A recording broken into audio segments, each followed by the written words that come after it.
everybody. Welcome to episode 13 of A Fern Between Us. We are two of the four owners of Vivac Winery. I'm Jesse. I'm Michelle, and you'd think that he'd remember how to say that. Today we have a special guest, Reverend Dr. Ted Wiard. Ted Wiard. What am I saying? Tim. Tim. Sorry, Ted. He's your counselor. Oh my gosh. I know. Shit. And you've known him how many years? I know. Anyway, Ted is an amazing human being and has a ton of accolades. He is a published author. He is director of Golden Willow Retreat. Definitely Google that when we're done here and check out all of their services. They're amazing. He's a grief counselor. He runs various addiction programs in Taos. Am I saying that right? I guess I shouldn't say that you run addiction programs. You're a counselor for? Oh, anyway, and he's also a tennis pro. And I want to say therapist to the stars. Yes. Yes, I like that you included that. Welcome, Ted. Thank you for being here. Cheers, Ted. Thank you. It's great to be here. Thanks for having me on the show. Absolutely. We have, of course, as I'm sure you're inundated with, people that are really struggling, and things are bonkers, not just with the pandemic, but everything is kind of really in a shuffle from day to day, and great causes that people are really passionate about, but there's a lot of people that are still out of work, still, dealing with being stuck at home. All of these things are such huge changes. And when you do get to go out of your house, of course, there's the protocols that are in place, and those are hard to get used to. So one of the things is that you are a grief counselor, but I would like you to maybe share how you see that there are all kinds of different types of grief. It's not just loss of a loved one. You're absolutely right. There's so many different types of losses, and we have a tendency of putting loss and grief together. Loss is any time that the definition of who I knew I was has changed in any way. So from my safety to my identity to who I am with a partner to all the different losses, from divorce, from death, from time, from loss of hair, whatever it happens to be. And when we have to redefine ourselves, we move into this thing called grief. And grief is redefining ourselves into the present situation. When we have a loss, we get caught in the past. We're overwhelmed by the future. Those two collide, and we seem to be in a free fall. And in that chaos, we have grief, where we start to rebuild the foundation of today to start building our future. So loss comes in every single type of form. It happens daily, and the more conscious we can be with our grief, the more we can glean wisdom from that loss in order to be more present and be more conscious in the present. And that was actually another one of our questions, is that you talk about conscious grieving, and if you could highlight how you do that. How do we be more conscious of our grieving? Conscious grieving is actually just being aware of where I happen to be. So like Kubler-Ross talks in Loss, and she did study mostly death and dying is where a lot of her research came from, but she really talks about those phases of grief, and we move in and out and back and forth all around within those phases. And so there's that denial, which is just insulation. We're just trying to realign our psyche to the information that's given to us. And then there's anger, and that's just the protest. This isn't what I wanted. This isn't where I thought we'd be at this moment. And then there's the bargaining of the shoulda, coulda. What should I do now? What should have been done in the past? And just this turbulent time. And from there, there's something called situational depression. And that's where I just drop. Sometimes it's a melancholical place. It's where we really sit and maybe go more introspectively. And we really look at what's going on. And so depression, the grief process, is where we might just say, I'm sad, I'm surrender, I'm not what I used to be. What am I today, and where am I trying to go? And from there, we move into acceptance. And acceptance gets people all fumbled up. Acceptance is just that piece of acknowledgement of a fact. And there are so many different layers with acknowledging a fact. It might be like, duh, this is where it's at. But also just on that deeper and deeper level of acknowledging the fact. Acceptance does not mean everything's cool and everything's awesome and everything's wonderful. It just means I'm accepting those facts more and more of my present situation. Then I added two more. One's the unknown. And that's where we move into forgiveness, spirituality, being more self-aware, more mindful. These pieces that I don't think we can force, that just happen in the grief process, leading to what I call relocation. Here I am in the past, and now I've moved to this present piece. I'm no longer caught in the past. It's still part of my life. It might be a really huge piece of my life, but I'm not confined and defined by the past, and I've moved into the present, and with that wisdom, I now take that action elsewhere. And so within those, conscious grief is when I say, this is where I happen to be right now. And I might be in many, many of the different phases at the same time, or I might be in a specific one. But it's really becoming a conscious observer of myself, feeling, identifying my emotions, and then expressing them in some way. It's almost like taking the mask off where I can't breathe and bringing it down to here, so all of a sudden I can look at it, and I can hold it, and I can see, hear, and value it, as well as share it with others. So what are people doing today with the where are you seeing the most problems with this whole COVID outbreak? I mean, there's obviously anxiety and loss of, I don't know if you want to call it innocence, maybe loss of innocence, where we can't grasp the new reality that is facing us. That it's for real. Whereas throughout history, we've always had to deal with that, just not in the last 100 years. Right. So it's new to a bunch of us, and I think there's a lot of people that are operating out of a lot of fear. And what's your advice to those people? Yeah, you guys popped in a whole bunch of different pieces that I could fly with. Sorry, dog. I'm trying to work with my ADHD and not have all of them said at the same time. But Jesse, I really like that piece you said about loss of innocence. There is a loss of innocence. Loss of innocence is any time the world's not as safe as I used to think it was. And so as COVID has hit and these other pieces have arisen, the world just doesn't feel as safe for most people. When we don't feel safe, our brain actually goes into the limbic system, which is fight, flight, freeze, fornicate, feast, and use. Meaning, if I have addiction, and in that area, I'm not in a mindful state. And so as fear sets in, we become very survival-oriented, which can be very, very difficult. And so, yes, we're seeing a higher level of relapse within recovery. There's definitely a higher level of suicidal ideation, as well as some suicides as well, as this pressure comes on. Also, we've become an instant gratification society. And all of a sudden, I don't know, so don't quote me on this, but we're on like day 110 or something. That's right. Not very instant. No, it feels and as that pressure cooker has come, and if I, just being told I have to wear a mask can be difficult. But also, if I happen to have traumas of anything, where maybe my mouth was covered or I wasn't allowed to talk, this can even trigger even more of my historical trauma. Oh, wow. So right now, there's definitely a high level of fear, which drops us out of being as mindful. And it also brings it very narcissistic. It's about me because my brain thinks it's trying to just survive, only survive. And within that, that's amazing. We also are watching they're not fun, but I believe some real beautiful things happening. As COVID hit and that loss of innocence and the brain dropping and these different pieces, we also saw other people bring out their hearts. And it started, I think, on the news. One of the first places we saw it here was the Italian streets singing from apartment to apartment. Finding ways to connect that says we're still okay and we're still together, which brings us back into that frontal lobe. I kind of see COVID as taking the Etch-a-Sketch that we think is so perfect, being shook up and then actually turned over.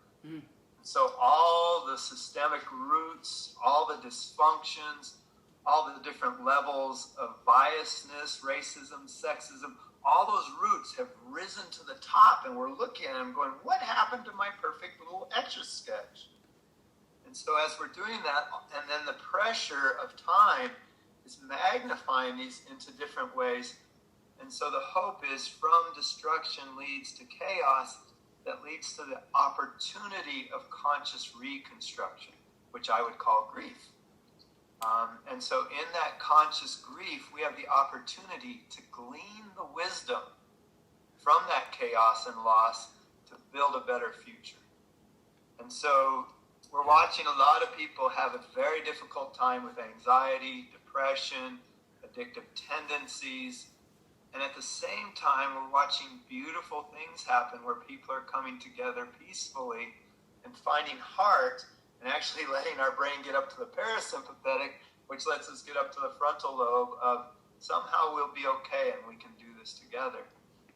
So even though it's very heartbreaking, deaths are hard as well as all the other different pieces. Fear is so scary.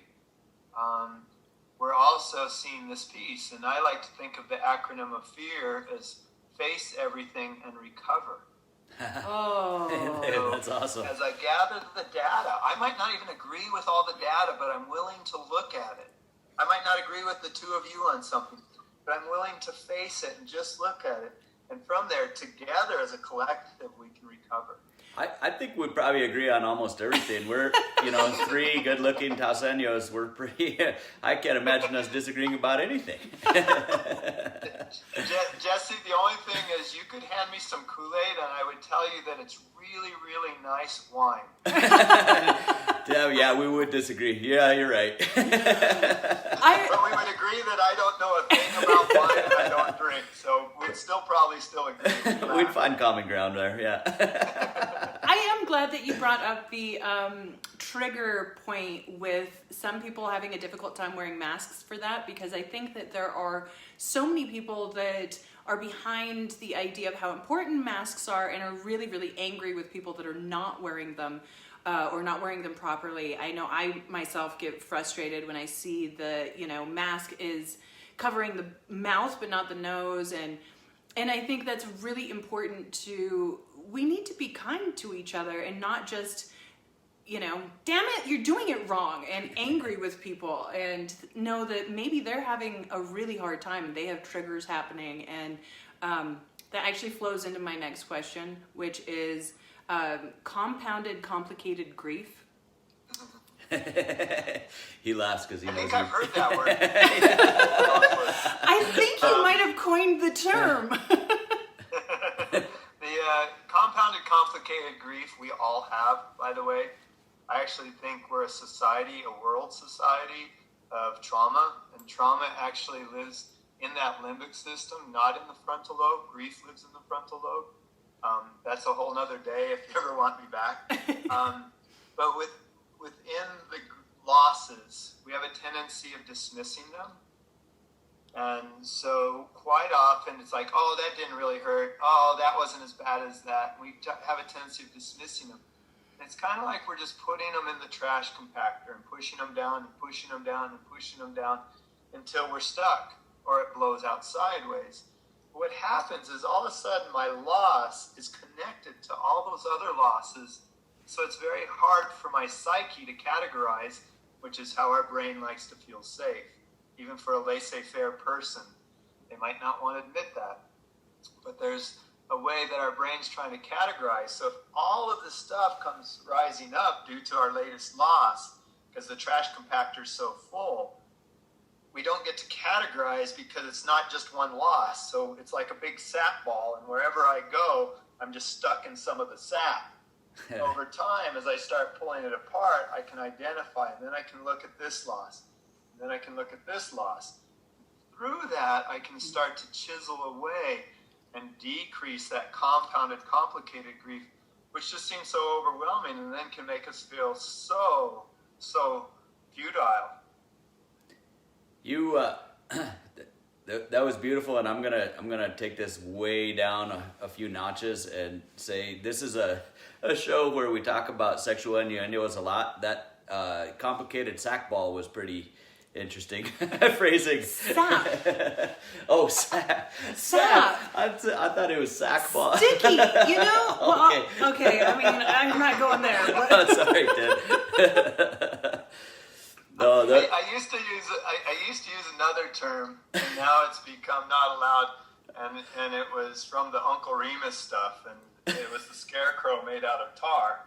And so and all of a sudden, but now I found out I'm not allowed to say that. So luckily, this isn't a sack ball, but it's a sap ball. But that will probably get thrown out soon, and I just will be out of losses, and I'll have complicated confusion. Ted, I've got one more question for you before we let you go. So you handle all these amazing, complicated aspects of grief. But one of the things that has struck me is not only in talking with you in private sessions, but your own story, sharing the addiction to different things. You know, we usually think of addiction as, you know, to a drug or alcohol, and you've talked about the addiction to your children and your loss that you had, and that sits very close for me, is that these different types of addiction. And if you could talk a little bit about that, I would really appreciate it. Thank you. That's a deep one. So anyone on the show that doesn't know, my brother died, and quickly after that, my wife died, and quickly after that, my daughters and mother-in-law died. And when my children died, I understood craving to a whole nother level. My drug of choice, called my daughters, was taken away, and there was no dealer. And addiction is any time, and even today, I would be willing to do anything to get one more hit of them and be able to hold them one more time. And so addiction is any time I make addictive tendencies and addictive action or behavior, is any time that I choose something, even though it could hurt me, my family, or my profession, but I override those and I still do that behavior. And so addiction is any time where that craving is so strong, I override my entire values, morals, and I actually just become that crocodile that will even eat its own child to take care of its discomfort and instant gratification. So addiction is any time that we override our inhibitors and anything because we need that pain gone right then. Yeah. So craving is trying to get rid of that pain as fast as possible. You didn't ask about craving, but those two walk hand in hand. Absolutely. And I think, you know, one of the things that I think a lot of people struggle with right now is, sorry, Ted, every time you talk about your story, I lose it. I appreciate that. But I think that a lot of people are addicted to what was before, a different reality, a normalcy that is just not going to be there. And I think a lot of people are having a hard time as we do start to open back up and we are starting to leave our homes and see just how drastically different it is, and that craving or addiction to what we used to have seems to be very palpable. Yeah, that actually pops into my doctorate research, and there we call it residual passion or obsessive passion, and that's where I'm holding on to something that may no longer be there, but it has so identified me that I can't leave it. And so in Lewin's changes, you know, we have to unfreeze, transition, and refreeze, and we scaffold back into the new present. But many people will get caught in obsessive passion because they're identified by the old status quo. And that depletes passion, that depletes trust, it actually leads to unethical behaviors. And that's what all of my research for my doctorate was on, was really on this residual and obsessive passion, which then gets depleted, rather than how do we slowly unfreeze, transition, refreeze so that we can feel safe and scaffold into that present place. And that's kind of what the governments are talking about, and I'm not picking any government, I mean worldly, on the different phases of trying to phase back into a place, because we can't stay frozen. We can't stay just in that place, but how we do that consciously and consciously grieve certain things I wish were still that way. I would love to get a hug. Oh from man, many right? people that I care about. That's the thing I miss the most. I'd like to be hanging out in your house right now, hanging out with you guys. You so give the best these different hugs too. pieces, we're in that right now. So I hope that answers that question. Absolutely. And Ted, thank you so much for coming on the show. We absolutely would love to have you back on another episode. And we just appreciate everything that you're doing and giving to the community and sharing your story. And you're so incredibly wise. Thank you for being in our lives. Seriously. Well, I appreciate it. I'm going to cheat a little bit, just a minute. So the first time I hung out with Michelle was when she was in her car carriage, and I was working for her dad, and I had to take her to another place. So that's how far back we go, Jesse. Not quite as far, but it's been so beautiful to watch you two grow up and be so amazing in our community and just as human beings. So I love you both.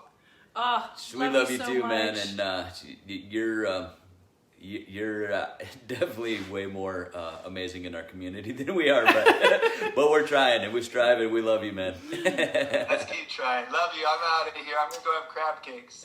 Sounds good. Right on, brother. Bye-bye. Have a good one. All right, so we move on. That was just a super light, Oh, so light. such a light episode, right? We're over here crying. No, this is happy hour. We're trying to have Oh, fun. right, happy hour. But I hope While we talk about crazy, which I wanted to ask him, but I know, I'm pretty we'll get to sure that. that's not PC to say crazy, but Oh, in that context, huh? this is the crazy episode. For crazy people. No, they just have problems. They're not crazy. They just have problems, or things to work through, like everyone, right? Oh, that's interesting. Yeah, maybe we'll get back to you guys with the answer to that. But I hope everybody gleaned a little something from that interview. I think Ted is one of the most amazing people on the planet. And I feel so lucky. And yeah, I love that he called it a car carriage. Yeah, the baby seat. Right? We didn't have, whatever we have now. Right? Back then. then. It's gotten so fancy. Hey, wait, are you calling me old? No, you just said that. I didn't say that. All right, let's get into some tasting. Today we are doing the Gruner Veltliner and our Sangiovese. Why? Because they have some crazy stories. Crazy stories. Do you see the theme? Do you? All right, so Gruner we've talked about on the show before, so we're going to kind of skim over some of the depth of what we could fall into. Mm-hmm. But one of the entertaining parts is the Save the Gruner story. So, Jesse, tell us about the Save the Gruner. You want me to tell the story? Okay, I can tell the story. Save the Gruner was a party one night that we had to frost mitigation party. I guess Middle of the night. Middle of the night. It starts, everyone shows up whenever they can or whatever. But, around midnight we started lit like 30, 35, 36 fires, I think, around the whole vineyard because it was going to freeze that night. So this doesn't take planning. It is an urgent, oh no, right. We just saw the frost is coming in, and then you call people in the middle of the night. Exactly. So people that actually answered the and then got up and joined us. Yeah. That's a little crazy. I think we knew from actually like 6 p.m. or 5 p.m. that day, and we're like, and we just put it out there. Anybody want to come join us? Because we're going to be out fighting the frost all night. We're going to set a bunch of fires all the way around the vineyard and hopefully, create some air disturbance and a little heat, and hopefully we can mitigate, buy ourselves a degree or two. And it worked. it worked really good. Save the Gruner. That was an awesome. So anytime we ever do this technique on frost mitigation, we will have another one. We haven't had it in 5 years. We didn't need it this year. We got real close, and we didn't even realize it got that close. They were calling for 38, and it got down to apparently 32 some places. But we're fine this year. But there also was on that vintage there was a little smokiness.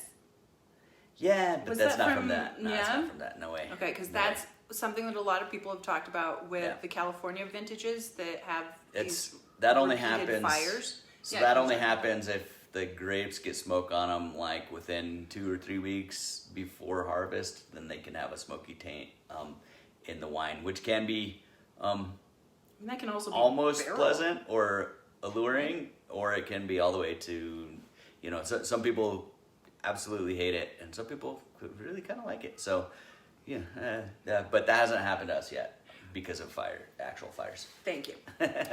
So we answered that question. That's the crazy story. The Gruner is a fabulous grape from originally from Austria. It's got great minerality and herbal kind of notes, which are very varietally correct for that style. Definitely try it. If you like Sauvignon Blancs, this is kind of the closest that we make because we don't Yeah. make a Sauvignon Blanc. Yeah. So then let's jump into Sangiovese. Sangiovese, Italy's most prominent grape. King of what do you call that?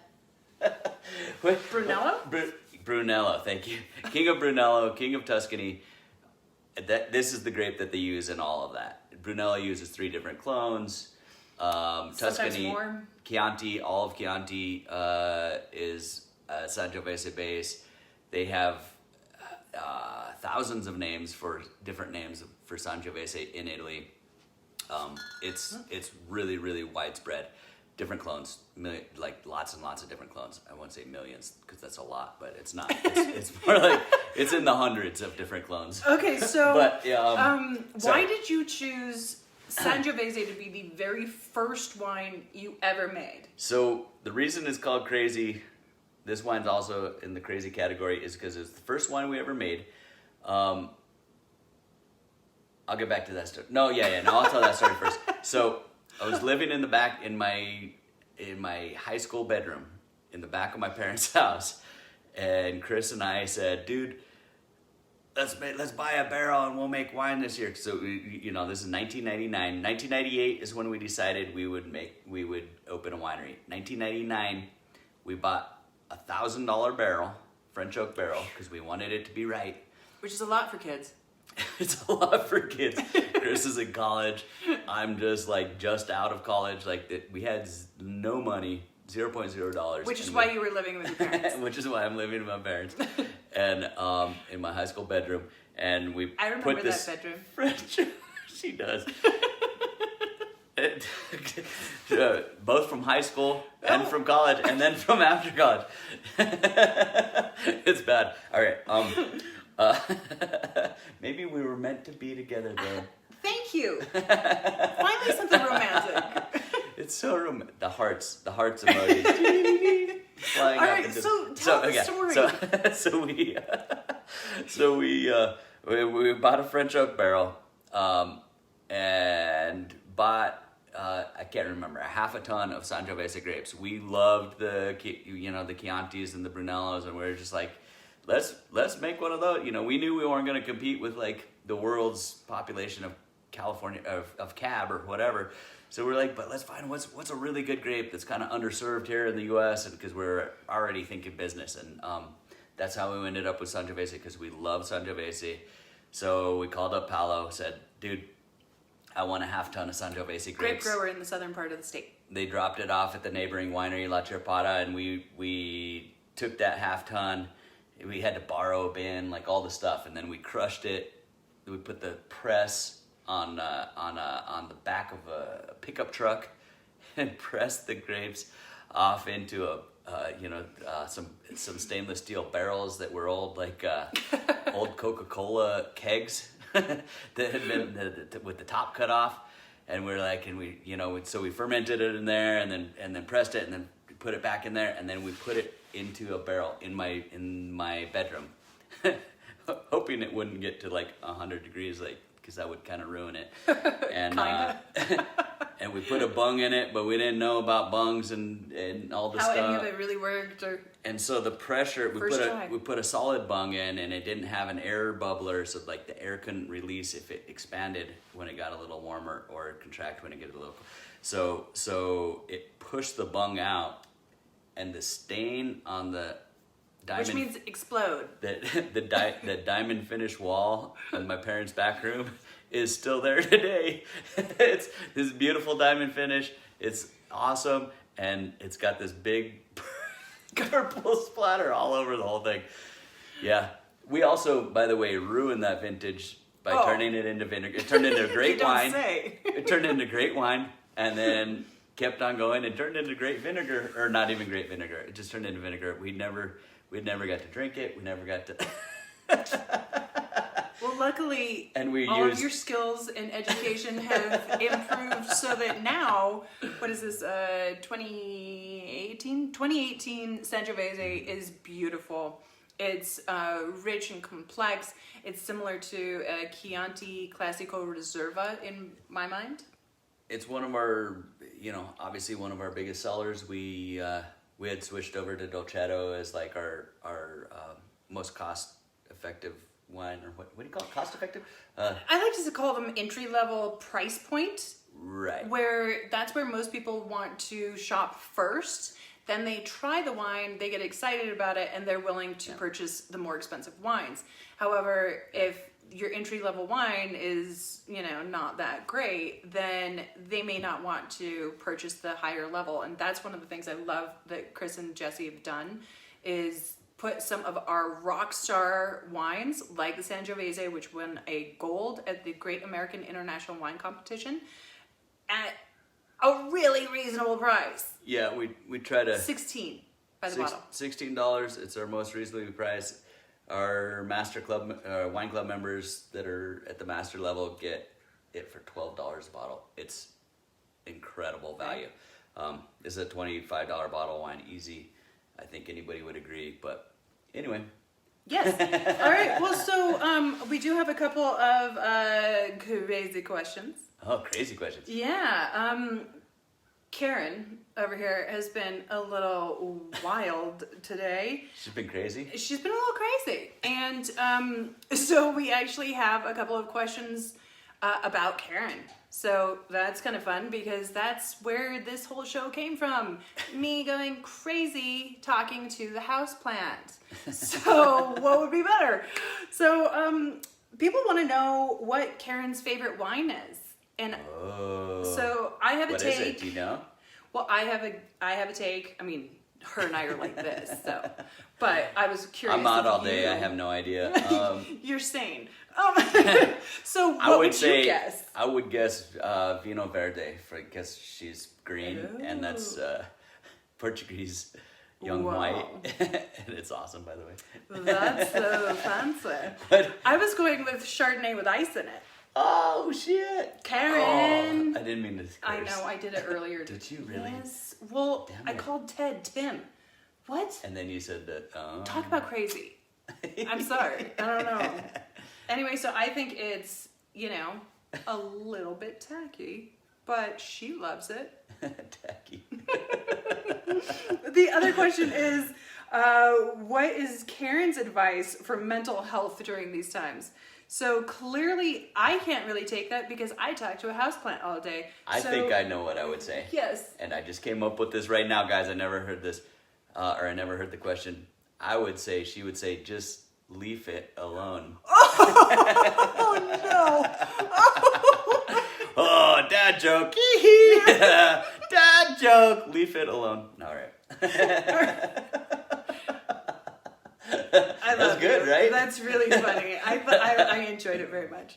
All right, so as we finish out the show, we're down to the advice as we in this crazy segment. I just can't stop. I don't know. I'd like to let you know that there are new videos up on YouTube. One of them is a how to wear a mask properly tutorial, because evidently a lot of people need that. And so it's kind of an airline flight attendant style, here's how to do it right. So check that out.